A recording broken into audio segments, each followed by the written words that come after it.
Have you ever wondered what Jesus' childhood was like? Oftentimes I wonder, how smart was he? How did he compare to other children? How did he act in certain situations? And how normal he was.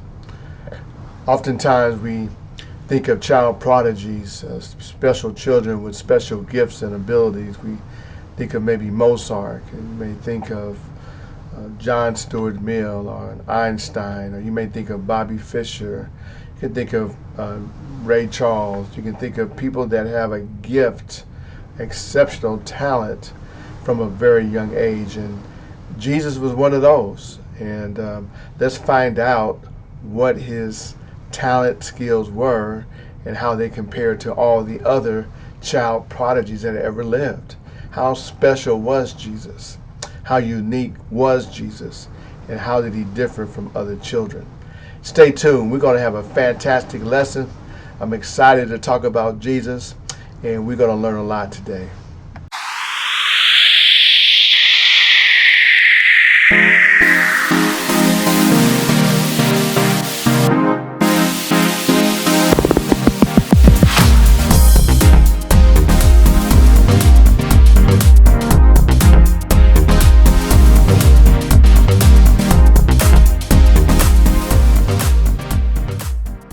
Hello, my name is Reverend Dr. John W. Wilson III, bringing you the Sunday School lesson for this Sunday, July 6, 2025. I want to thank you for joining me on today. It is very much appreciated. I also want to wish you a very happy 4th of July. Eat a lot of food, but be careful. Eat a lot of food, but be careful. The title of our lesson for today is The Boy Jesus in the Temple. The Boy Jesus in the Temple. We'll look at Luke chapter 2. And we'll look at verses 41 through 52. Luke chapter 2, verses 41 through 52. Before we get started, I want to remind you to become a subscriber if you're not, become part of our family. I want to thank the many of you who have subscribed to this channel. If you know somebody that may benefit from it, hit the share button. If you benefit from it, hit the like button. That helps this channel to expand throughout YouTube. So let's get right into our lesson. I want to give you a little bit of a background. As we come up to chapter 2, we have Jesus, Mary becoming pregnant, and we have part of her, she first becomes pregnant.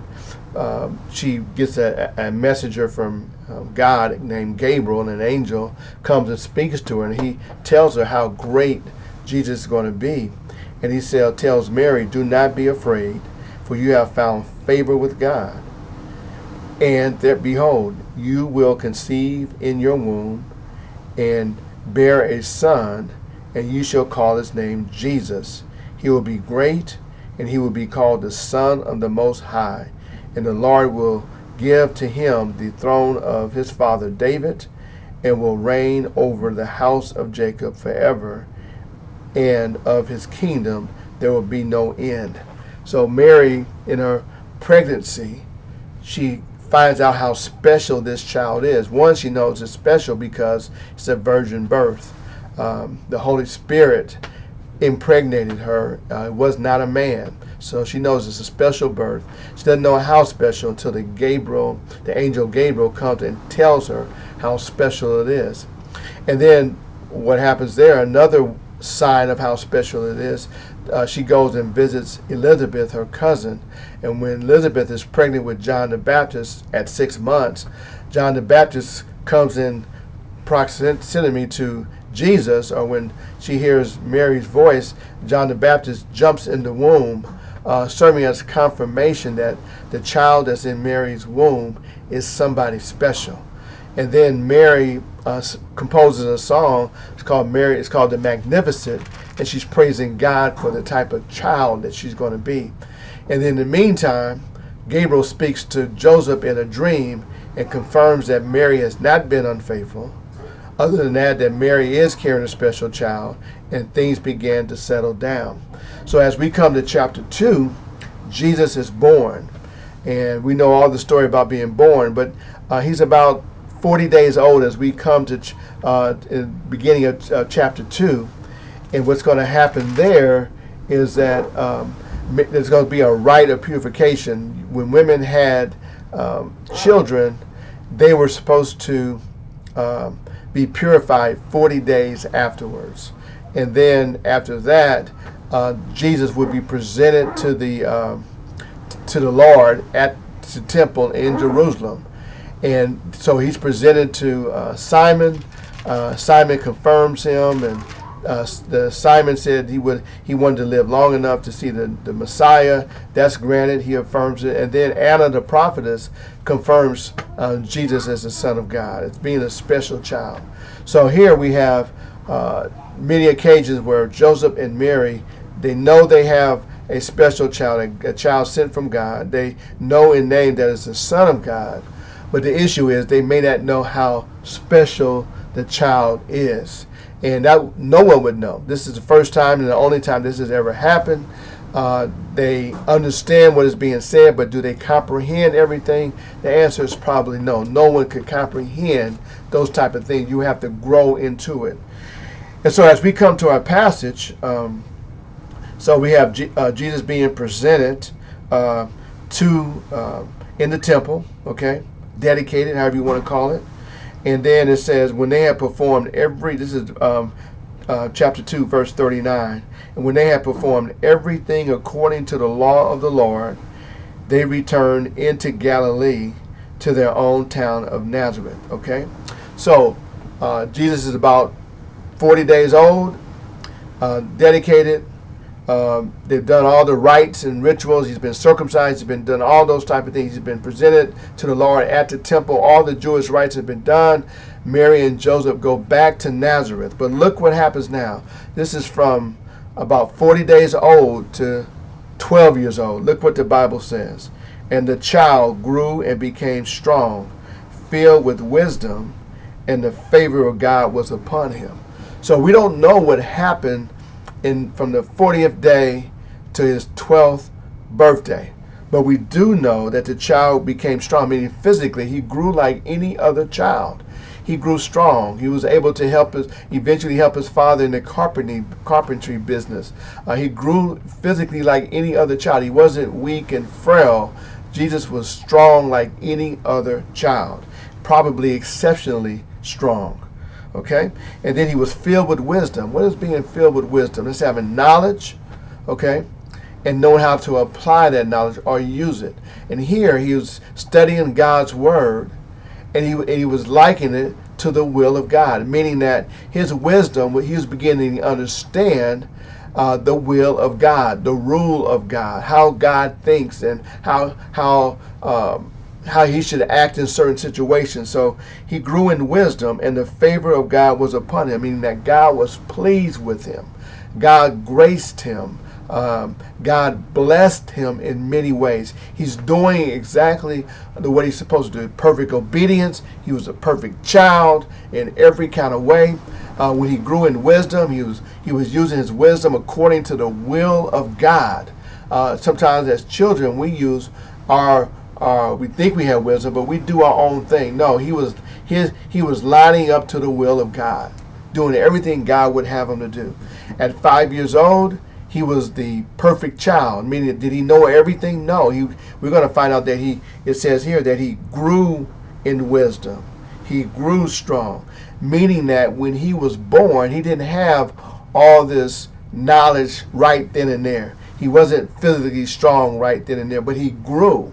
And so Jesus had to learn, and that ought to teach us that if Jesus has to learn, study the word and understand the scripture, we have to study it too. We just don't get it omnisciently; it just pours on us. And Jesus tells us right here, Jesus grew in wisdom. He had to learn things in his humanity, not in his deity. We know Jesus was 100% man, 100% God. But his humanity had to grow and learn just like any other human. But the good thing about him, because of the virgin birth, his growth and his knowledge and his understanding was not tainted by sin. See, we learn and we grow, but we get things wrong. He learned and he grew and he got things right. He began to think more and more like God in his humanity. That's why he had perfect obedience. That's why he had the wisdom that he had when he did miracles and everything like that, because those miracles were in line with God's will. Okay, so that's the type of wisdom that he had. The other thing is that we talk about child prodigies. Look at Mozart. Look at John Stuart Mill. You may look at Ray Charles. You may look at Einstein. A lot of people. Mozart. I think I said Mozart. They were exceptional at a young age. But I want to say here, Jesus, as good as they were, as exceptional as they were, Jesus was greater than what they were. He was not tainted with sin. He was a perfect mathematician. He was a perfect composer of music, if he had to be. But his destiny was not to become the best piano player, or nothing wrong with that, or to become the top mathematician. No, his destiny was spiritual, and that was to be in perfect obedience to God and suffer, even if it meant dying on the cross. Okay, all right. So I think I just want to drive that home. Okay. Now let's get to our passage. Now his parents went to Jerusalem. Now he's 12 years old. Okay, every year at the feast of the Passover. The feast of the Passover was one of the feasts that were required for Jewish males to go. You had the Feast of the Tabernacle or the Booths, and you had the Feast of the Weeks. But the Feast of the Passover was, you had one day of the Passover, and then followed by the Feast of Unleavened Bread.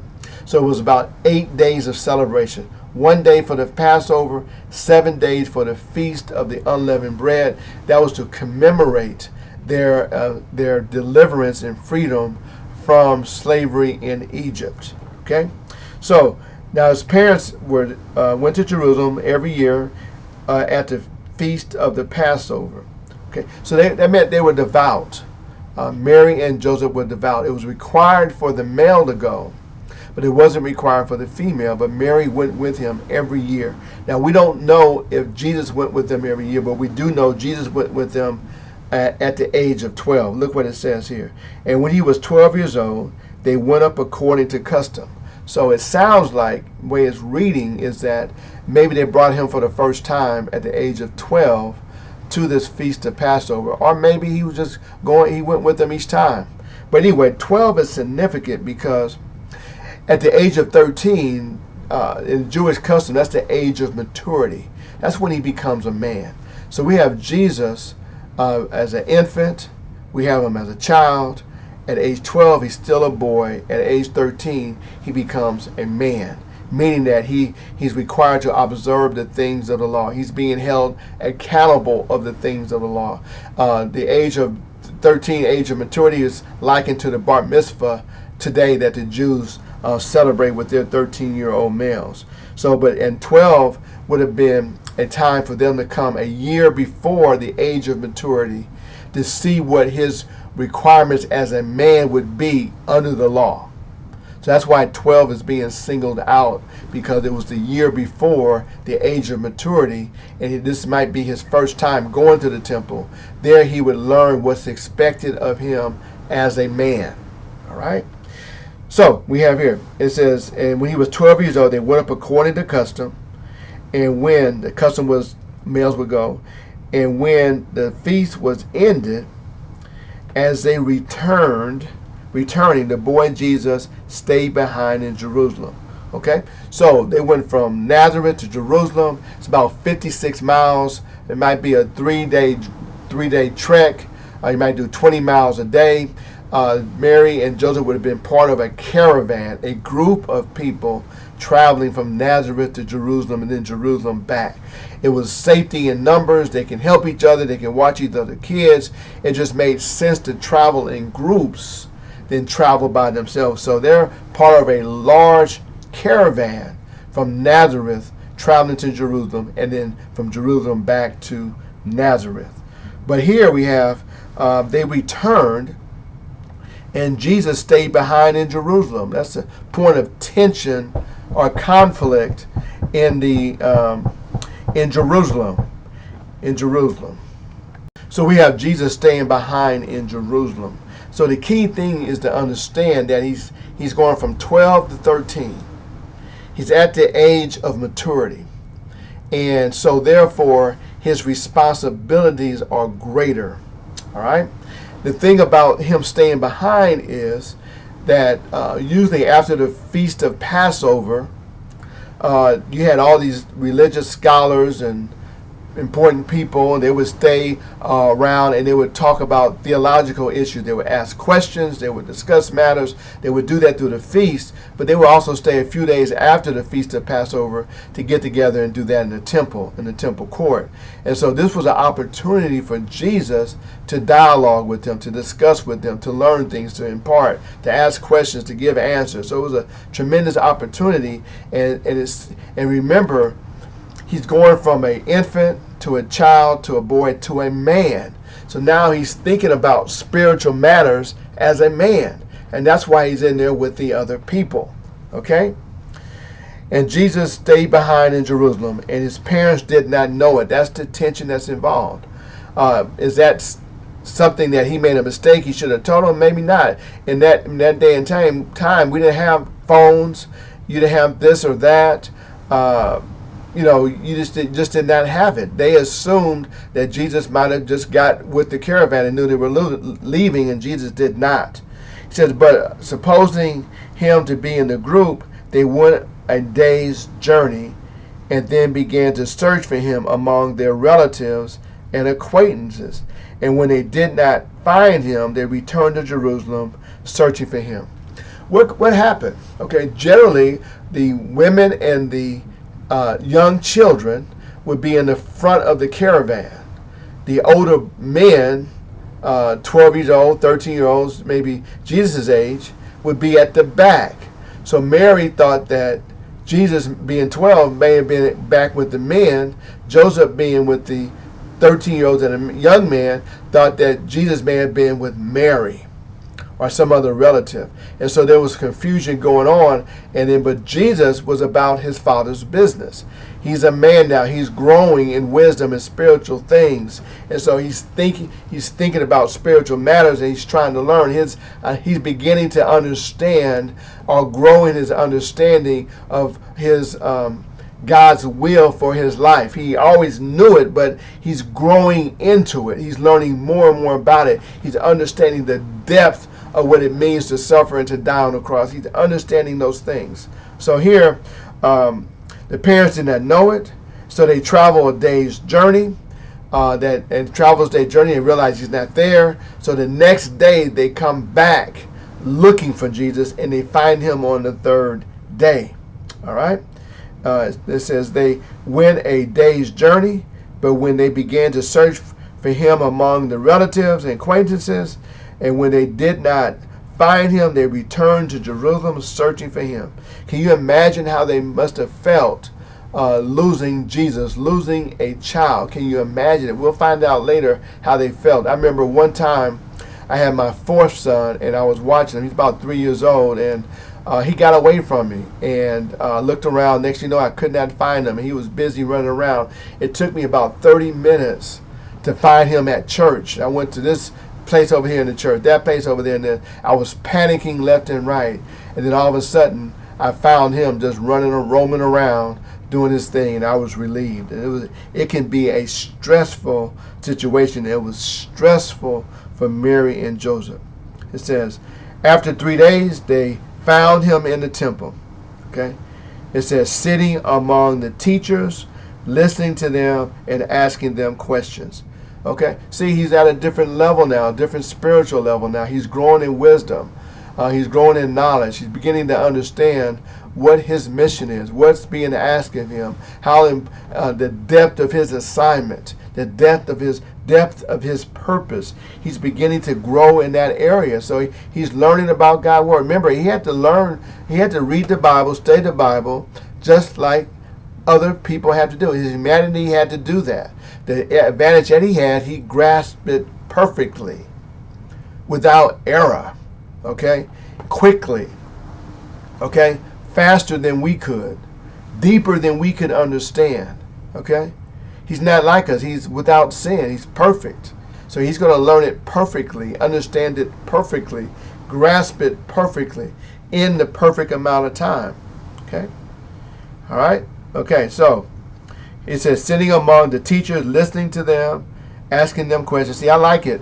He's listening, meaning that he didn't come in there, I know all this and I give all the answers. He patiently listened to what they were saying, learning from them. God can use that as a learning opportunity too, and asking them questions. And all who heard him were amazed at his understanding and his answers. So he was giving answers and questions, and it was amazing the teachers that were there. It was amazing, okay?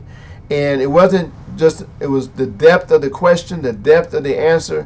It was probably things that they had never thought of, never considered. They was wondering how could a boy at 12 years old understand these type of spiritual matters.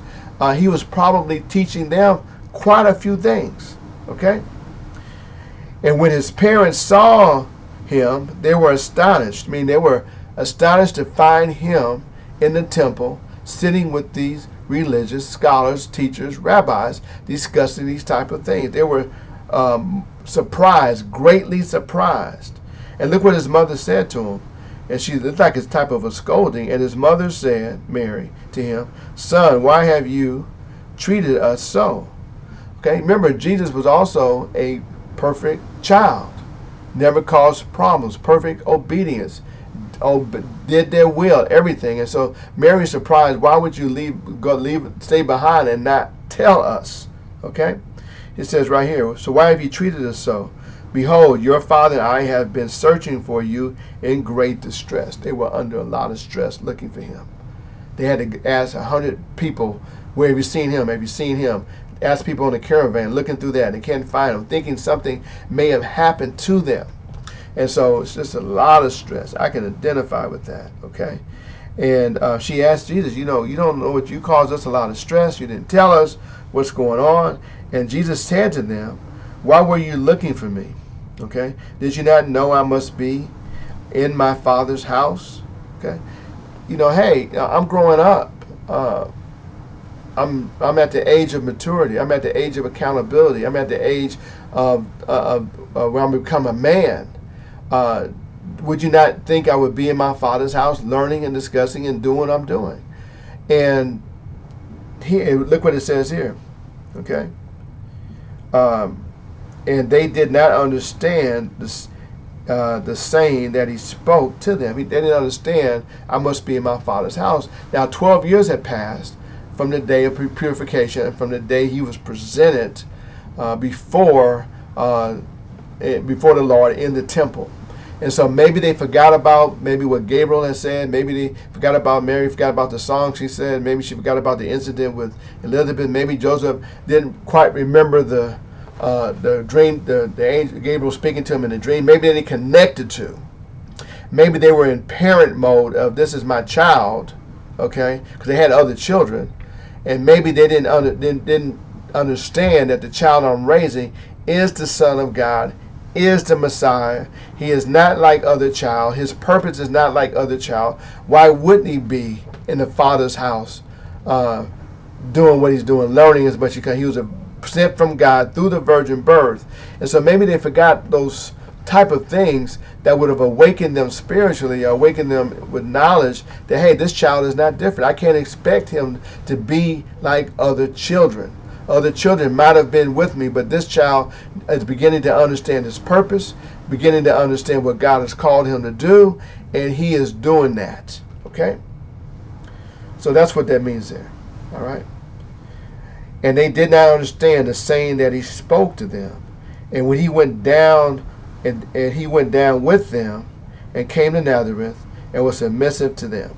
So I like that part, because Jesus, recognizing what the stress that they were under in his humanity, submitted to them. He wasn't going to say, I'm God, I'm the Son of God, you do what I say. He wasn't doing that. He was submissive to them, to his parents, as an example to us. Children ought to be submissive to their parents, okay? And children and parents ought to raise their children like Mary and Joseph raised children in the things of the Lord, meaning going to church, learning about God, opening them to Bible, studying them. That's what parents need to do, and children need to respond to that through submission. I think if we got those two connected, our society would be that much better. Okay? Mary and Joseph were great parents. Jesus was the perfect child. We can learn from them, and it's some good stuff here, okay? And he was submissive, and I think Luke points that out, meaning that he saw the stress they were under, and he realized that they were still his parents, didn't have a problem with that, and he submitted to them. Great example to his brothers and sisters. And his mother treasured up all these things in her heart. She saw what was happening in the temple. He was sitting with the other elders and the leaders of the religious community discussing things of spiritual matter. He could see that he was engaged with them, how they were astonished by them. She remembered that he said, I must be in my Father's house. She started taking mental notes and treasuring these things in her heart, because she knew deep down inside this child is special, and I need to begin to understand how special he is. And then let's look at verse 52. And Jesus increased in wisdom in his stature, okay, from the age 12 to the time he was baptized. This is what happened in Jesus' life. Jesus increased in wisdom. He kept on studying the word. He kept on learning. Okay, he kept on growing in wisdom. He kept on growing in maturity. Kept growing, being physically strong. Okay, and in favor with God and man. And his life was pleasing to God. God was happy with what he saw, and he built many relationships, good relationships with men. Okay, Jesus is doing it. He's doing it. He's growing in the Lord. His life is pleasing to his humanity, is pleasing to God, and the men, he'd have a relationship with them. They find favor with him. They like him also. Okay, so what do we learn from what do we learn from this? Pretty much, Jesus' childhood is pretty silent. We don't know a lot. When Jesus says, "Did you not know I'll be in my Father's house?" That's the only time, as a child, we hear words that have come out of his mouth. And he's subtly reminding Mary and Joseph what his mission was. And I think we can learn parenting skills from Mary and Joseph. They modeled what was obedience to God in front of their children. They did it together. Joseph was the family leader, the spiritual leader. Mary supported her husband. They had a close relationship with their children.